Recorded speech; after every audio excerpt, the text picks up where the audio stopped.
showtime. It's showtime.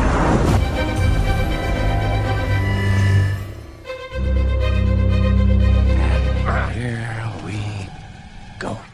Welcome into another edition of the Movie Geek Podcast. I'm your host, George T., and we've got two films that came out this year based on true stories. And one is pretty much true. The other one is true, but they didn't tell the entire story, so I'll get into both of those very shortly. Just wanted to give a quick update on Jennifer's season 8 Indigo thing. She's about halfway there to her goal. So if you have not signed up for any of her Indigo stuff, she's got a lot of good perks for her Indigo. I would love to see her get season 8 off the ground, and this might be her last season for it. So hopefully you guys will go and check out her link. I'm going to try to link it into my video here. Still learning the link thing, so we'll see. Check out a bunch of podcasts this week. As you know, I usually do my weekend review one, which was before this one, but I've got a bunch more behind it, so we got a lot of stuff to go over. So I want to go over a movie called Last Breath. This starred Woody Harrelson as Duncan, and also stars Finn Cole as Chris Larson. There's a bunch of other people in this movie, but this focuses on these two in particular. This is Duncan's last dive, deep sea dive, and Chris is the focal point of this movie. So they are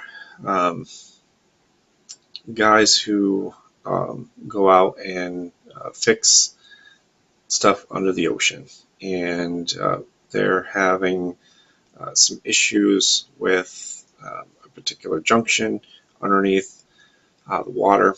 There is a violent storm up on the top side, and Chris gets loose from his bearings, and as luckily he is tethered enough to where he is able to get to the end of the station that they're working on and kind of climb to the top, where he kind of straps himself in and just prays that somebody's going to come and get him.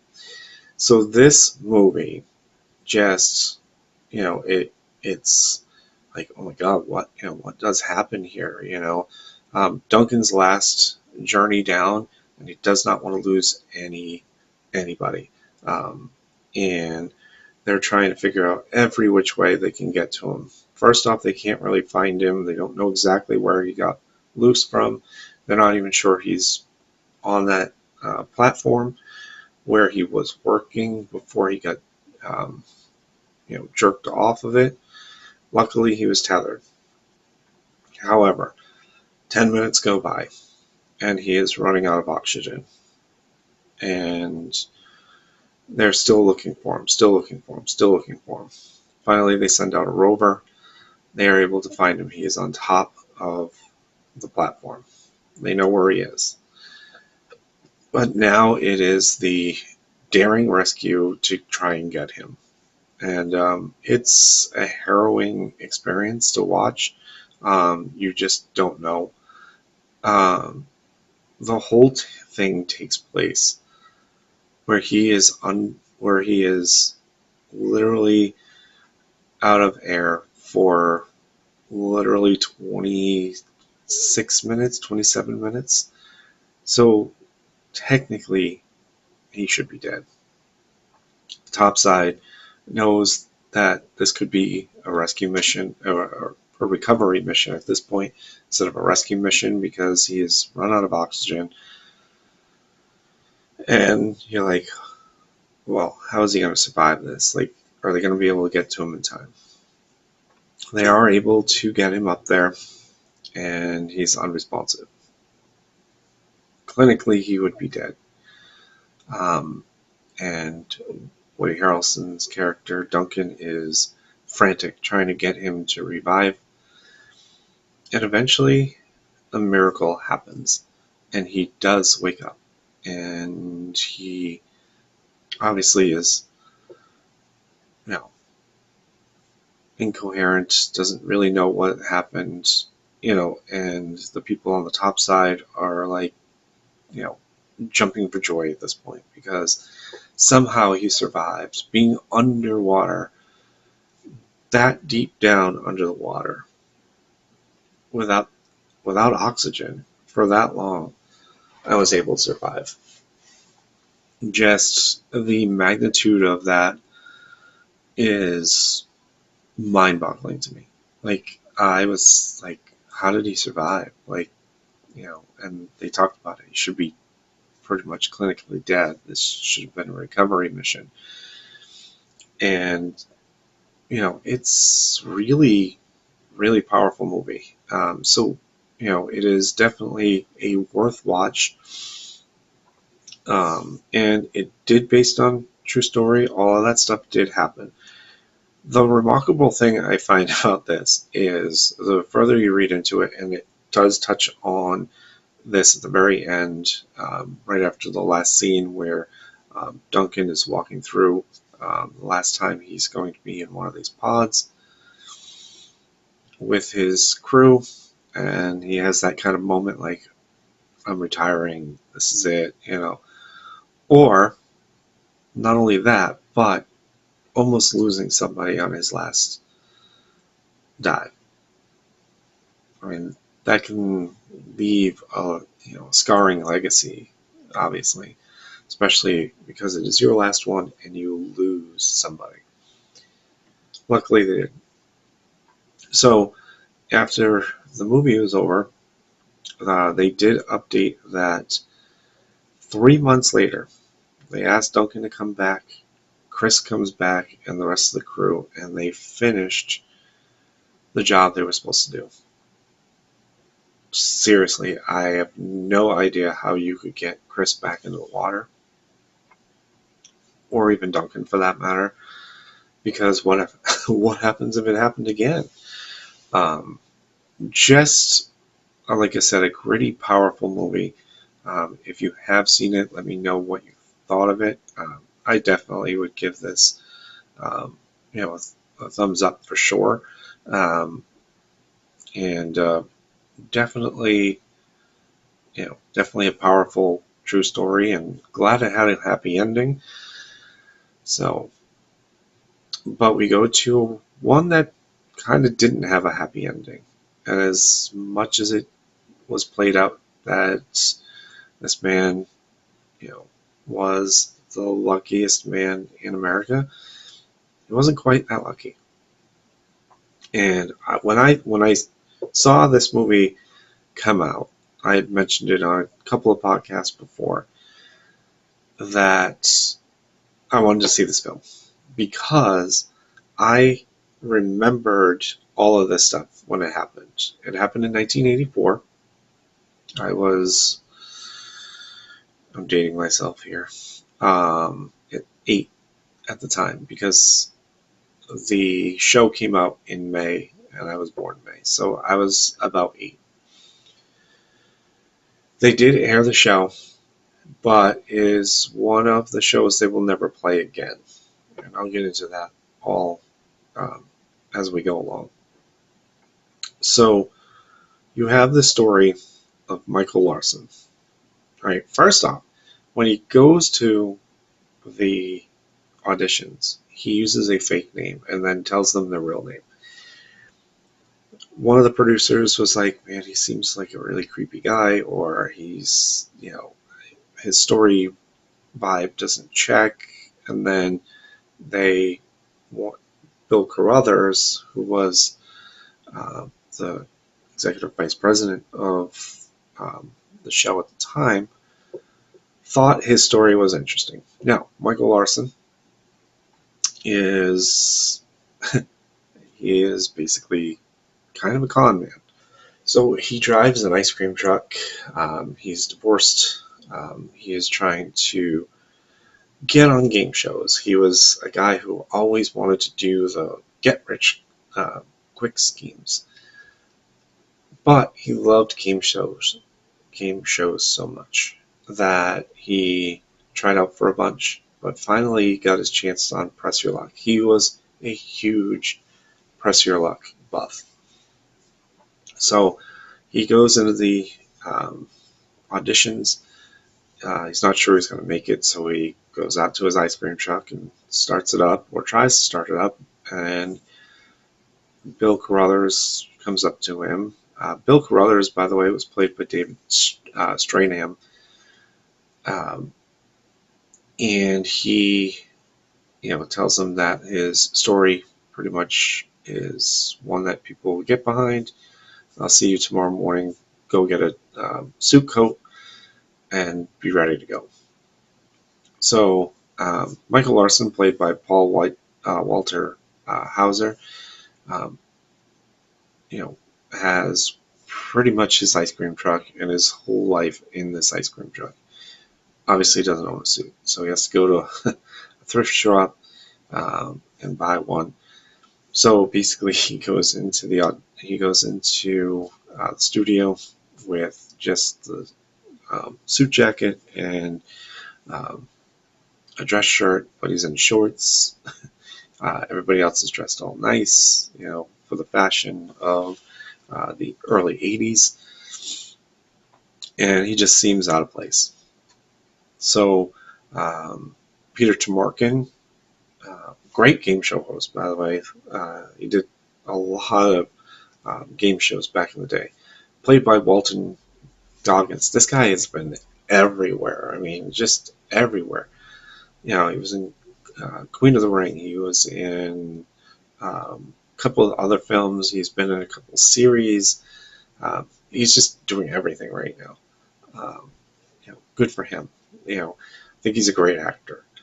So Peter Tomarken, the host, goes up, says, "Hey guys, how you doing?" Meets everybody beforehand, kind of gets a vibe, and he's like, "Man, this guy's kind of crazy. Like, smile a little bit more." So he goes up there. They get him up onto the game show floor, and he's nervous. You can tell. But again, that's kind of his thing. Um, People get a little gun shy when a camera gets pointed on you. So Peter makes a couple of jokes, tries to get him to loosen up.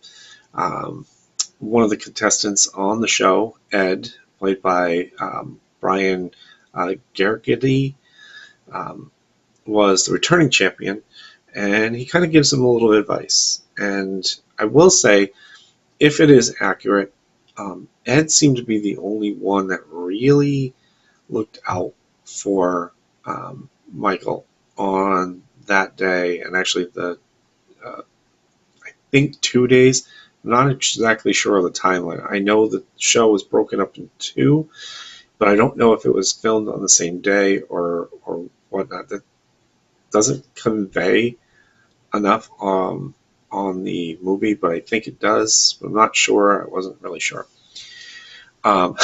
The other contestant on the day, Janie, played by Patty Harrison, is hilarious. She is kind of put off by Michael, and then when Michael starts winning, she is just crazy. um, I think at one point she might have been drunk. Who knows? But again, I don't know how accurate that is, and um, knowing what I saw on the game show, and you can go back and actually watch some of the documentaries too. I don't think she was. I think they kind of built that whole thing up where, oh, she could have been drunk. Well, I don't know. It just doesn't convey it on the screen. So, Michael has a little bit of trouble in the first round with his trivia. Trivia is the way to get spins on the show so that you can press your luck and try to avoid the whammies. So Michael gets to start first in the first round, and he hits a whammy on his first go, and he starts swearing. So they cut the feed because again, it's pre-recorded. They don't, they're not going to allow that on screen. So they cut it out and they stopped the show and they said, "Okay, Michael, we need you to not, use that kind of profanity. Can we just? We know you're upset. Just play it off. Just do the other things that come naturally. Just don't let your emotions come out." So they pick it up right from when he hits the whammy, so he has to act like, horrible, even though he just literally started swearing in the last take. So we get through that round. He is trying to call Patricia, his ex-wife. Haley Bennett plays her. But he's also trying to get to talk to his little daughter, who he's trying to win money so that he can get her a nice birthday present. Second round comes, and he's last because he has no money. And all of a sudden, everything starts clicking. He's picking up spins. And eventually he gets close to... Now, back in '84, the studios had certain price points where returning contestants couldn't go past. So, like, if it built up to that standard, then eventually when they got to that standard, they'd be done. So, Press Your Luck really had a very small threshold, but it also, before that, I remembered those contestants usually got to about 10 or 11,000 and stopped past their spins so that they wouldn't get the whammy, because it always seemed that when people were really getting up there, it seemed to get a lot harder. Okay, again, you're the game show people. You don't want people to win a lot of money. You want them to win money, but you don't want them to win a lot of money. So the previous high was somewhere around $20,000, somewhere around there. Michael was pressing his luck, winning. He got to a certain point, and people started to go, "Oh my God, what is going on here? Like, that's crazy. Why isn't he passing?" He's going to keep going. Hits big bucks again. And now he's over 20,000. Now he's over 30,000, and he won't pass. And now everybody's starting to freak out. Oh my God, what is going on here? Now, a guy by the name of Chuck Shamlar Anderson, who is Bill Carruthers' other producer, starts to question why Bill gave him the shot in the first place, because he knew something was wrong with him. Kind of. I mean, he was a little weird, yes, but he felt there was something wrong with him. So they're trying to prove... So as the game's going on, they're trying to figure out, how is he doing this? How is he figuring this out? Or is he working with somebody? So Bill is asking around anyone who's on the floor, is anybody working with this? Is anybody giving him tips? Nothing. Everybody's kind of standing around going, what are we doing? Like, is he really this lucky? Or, is he that good? How is it?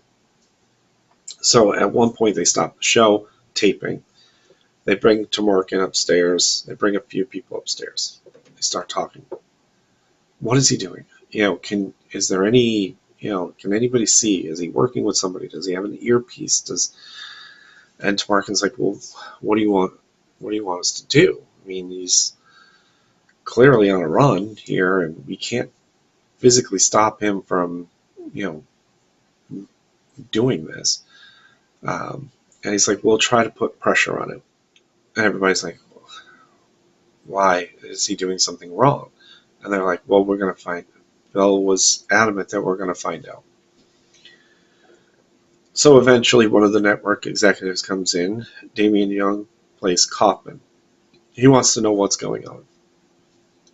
Carruthers thinks that he may be working with somebody, or he's cheating somehow. Chuck is the one who finds the reason or why. So right before they had stopped that particular one, Chuck noticed that Michael was studying the boards. So basically he was like card counting, but he was making out the patterns. So one of the other execs, Donna, played by Shannon Renee Wilson, questions, how would anybody be able to read the boards? Aren't they random? And Carruthers goes, yeah, they're random, but there's only 5 boards. And she goes, why are there only 5 boards? And he's like, well, we didn't have the budget to go any higher, and nobody's figured out the patterns before. And they're all like, oh my god. So somebody's figured this out, so how do we remedy it? So they start to put pressure on him. And again, I don't know how accurate all of this is, but they had police presence come in. They tried to sidebar talk to him throughout the day. They kept all the members of the audience kind of in the dark as to what was going on. And eventually all of this stuff led to them cheering Michael harder than anybody. And one of the extra guys in the booth, a guy by the name of Todd, David Riesdoff, comes up with an idea. Well, if we can't really prove that he's cheating, and we know he could be cheating, why don't we use this to our advantage and say, okay, this guy is the luckiest man in the world. Let's embrace it, and so on. And Kaufman goes, that's a great idea.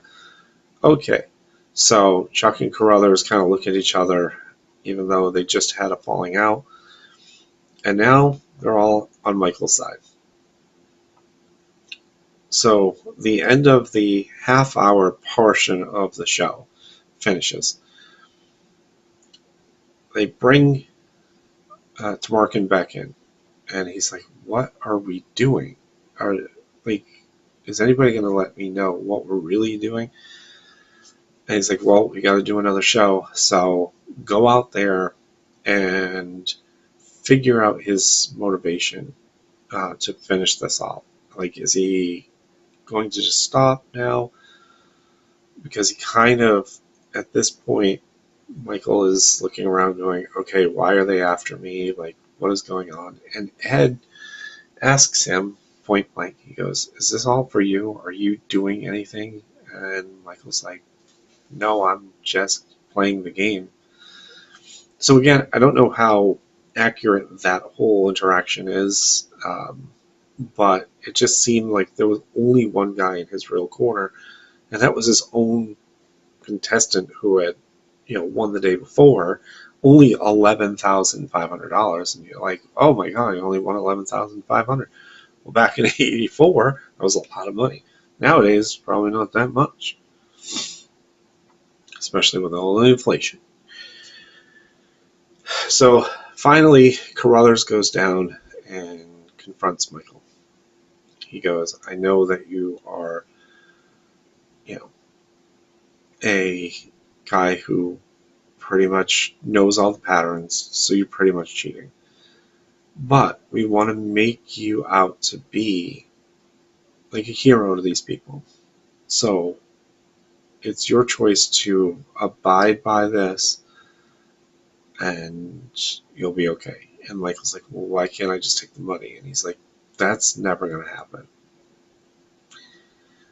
Which is somewhat true at that point, and I'll get to the real story afterwards. But he forces Michael to go back out there. But meanwhile, somebody else has figured, why don't we mix the patterns up instead? So they put together another one. Michael goes out and he is now trying to figure out what is going on. And now he's got to play it blind. So he hits one more time. Now he's up to 103,840. He's got one spin left. And he finally decides to pass it to Ed. And Carruthers goes bonkers because he knows that if he goes one more time, he could hit the whammy and go down to zero, and then everything goes back to normal. He goes back to his own life, so on. Carruthers is going nuts. And now everybody's like, hold on, just hold on. We were just cheering him a moment ago, this, that, the other.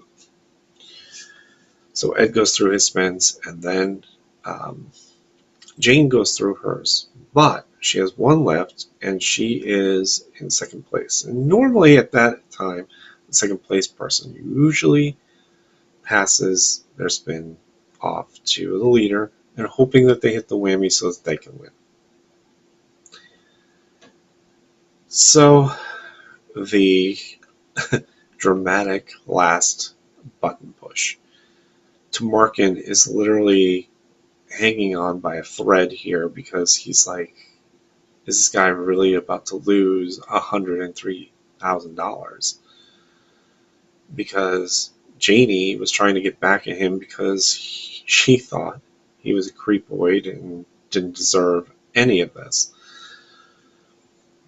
He winds up hitting it, it kind of goes to black.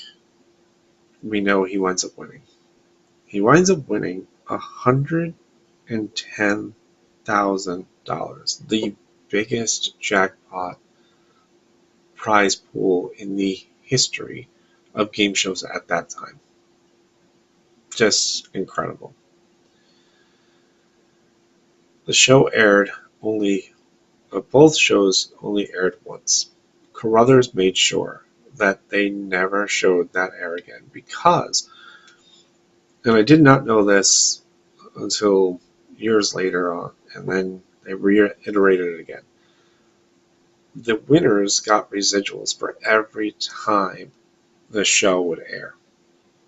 Well, Carruthers made sure that it never saw the light of day again. It does eventually in some of the documentaries that have been done to this, but as far as a game show, like if you go to Game Show Network, I guarantee you that isn't out there somewhere. I've looked. I wanted to see it for myself to kind of remember it, but I do remember that. I was, like I said, I was 8 years old. This guy was, I was like, wow, why isn't he not passing? Like, I remembered this. It was so crazy. The movie ends at that point where his ex and his daughter are watching the actual episode. We really don't know what happens after that because the movie just ends.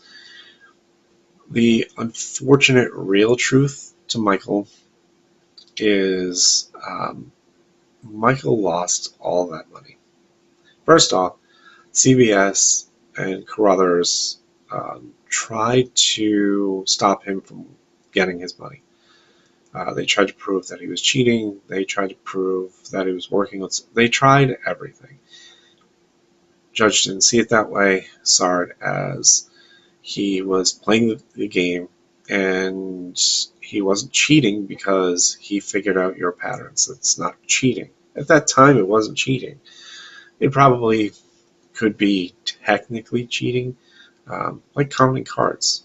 If you were a card counter, if you remember the story of 21, when the kids from the Ivy League school went and took took some casino for blackjack for lots of money because they were able to count cards.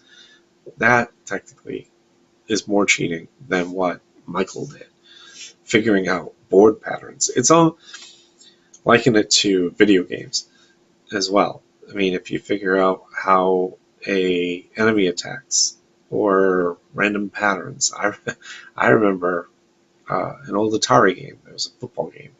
If you left a guy in the middle of the field, and this was cheesy graphics, the really cheesy graphics, but you could leave a guy in the middle of the field and he'd show up 30 yards down the field and you can make a tackle. It's similar things to that, where you just kind of know certain things and you just let it go.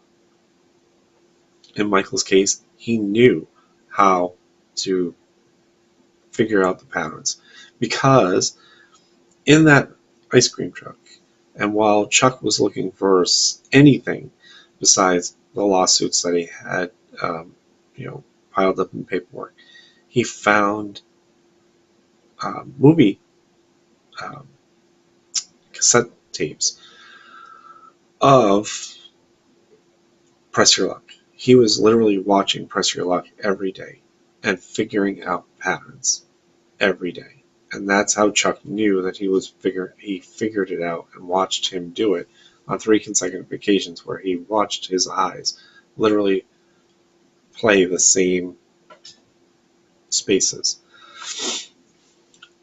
That's crazy to me. It really is. I would say Michael was definitely the luckiest guy if he could figure out that a game show had multiple patterns and knew how to play them. It's just crazy.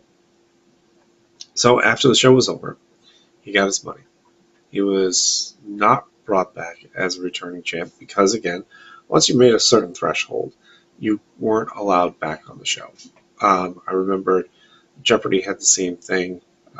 When I first started, you could only go to a certain amount of money, and then you couldn't come back, even though you could have been like a 3-day winner or something. Usually you had to go multiple days. Now they can just go for whatever, because obviously now big budget studios and these game shows have multiple budgets. Unfortunately, being the luckiest man in America, he still had his troubles. He took $30,000 of his money and put it into a real estate Ponzi scheme. That backfired. He took out $50,000 in $1 bills and hid it around his house. He was robbed of all of it. None of that money was ever recovered. That's $80,000 of $110,000 that he literally lost in that short time. He also had some more schemes. He went back to ice cream truck. He went back to work at Walmart. And then eventually the schemes started to get to the FBI. He wound up leaving Ohio and living in Florida, actually hiding out in Florida, until his untimely death in 1999 of throat cancer. So, some people are just not as lucky as they say they are, or are at the time. Michael could not beat his addictions of trying to be the richest guy, trying to make money any way he could. I mean, he had $110,000. He could have done anything with that money. He did buy his little girl a very nice birthday present. We don't know exactly what it was because it didn't mention it. But so again, I don't know how accurate a lot of the stuff on the game show that day. I know that in the documentaries they talk about how he was being harassed even after the show, about cheating and everything else. The guy was doing what he had to do. Anybody would have done it. It just so happened that Michael wasn't the most credible guy. I think Chuck was one of the first ones that figured that out. Carruthers thought he was just kind of a weird guy, but had a great story. Didn't realize that Chuck was probably right, that he probably should not have put him on the show. And none of this would have happened, probably. Unfortunately for Michael, it did, and it didn't. It helped him for a little bit, but I think with all of that stuff that happened to him, and then, just trying to kind of go clean, so to speak, it doesn't happen for a lot of people, especially for Michael. So, the movie is good. Definitely give it a thumbs up. 2 true stories, or based on true stories, especially, Last Breath. That was definitely true to the story. And again, I'm not sure about The Luckiest Man in America, but I know for a fact that the episode did air. He did win that money. Circumstances around it and how everything played out, I don't know how accurate that is, but I would assume that with everything that came out about this in the documentaries, CBS execs were absolutely, batshit crazy because they didn't understand what the hell just happened to them. Obviously now game shows are completely different. If Michael was around now, or he was able to get on a game show now, he wouldn't have had any issues.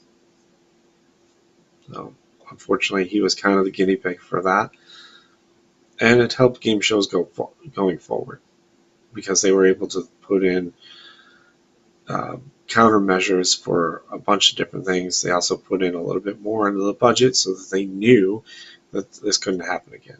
They took every precaution for it. So Michael did a lot of good things.